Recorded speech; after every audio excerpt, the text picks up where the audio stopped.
ইসলামী আন্দোলন বাংলাদেশের অফিস উদ্বোধন।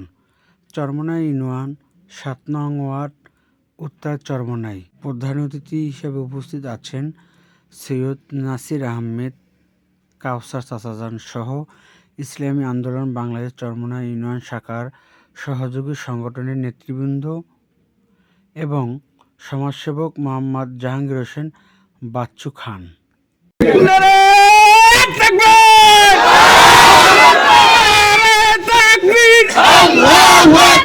ইসলামী আন্দোলন বাংলাদেশ জিন্দাবাদ জিন্দাবাদ জিন্দাবাদ জিন্দাবাদ ইসলামী আন্দোলন বাংলাদেশ। নেতা নাই নিতে চাই